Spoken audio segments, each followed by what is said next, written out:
I lied. I'm making one more video. Mainly because Clyde is out of the truck.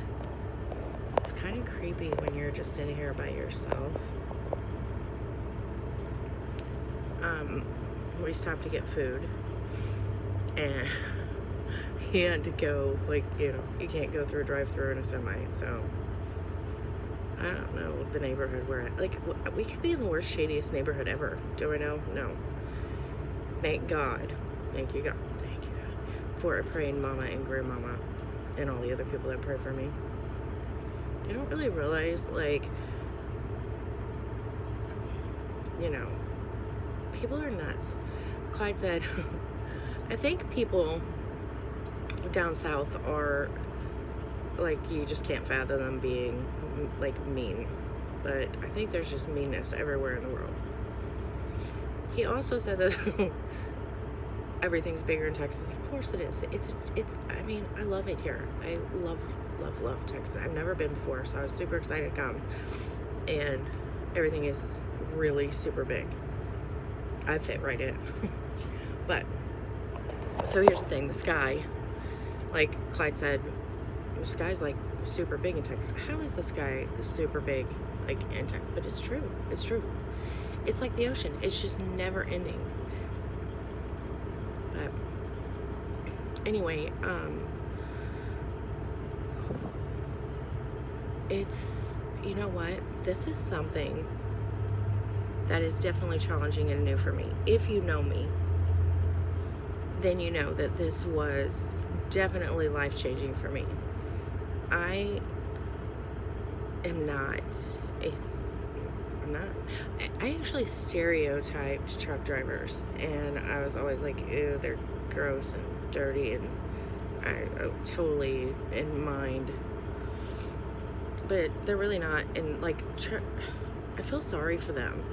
I feel sorry for the men or women who are alone and driving these long hours.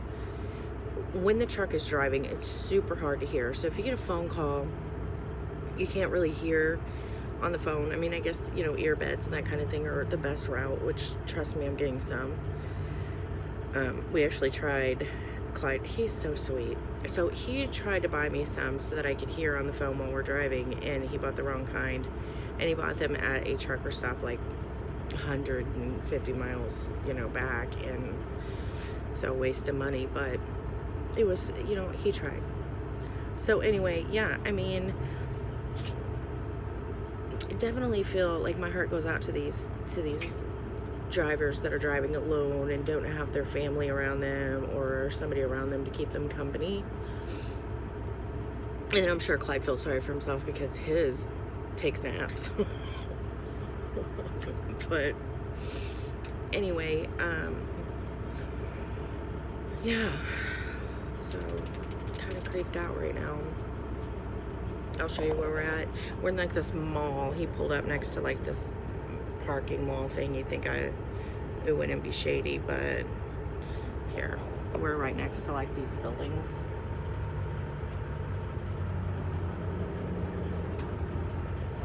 Right next to like the highway, which is way over there.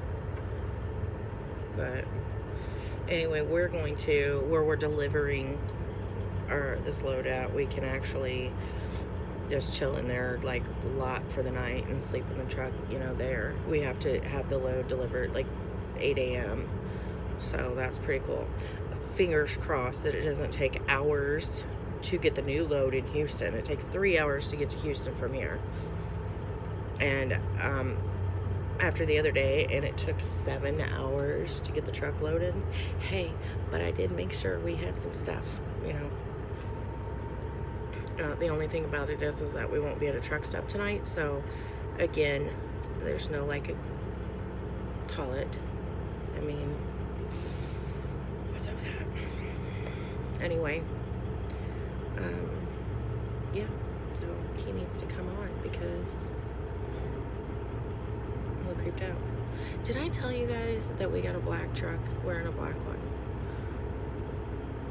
Duncan's drinking his Starbucks.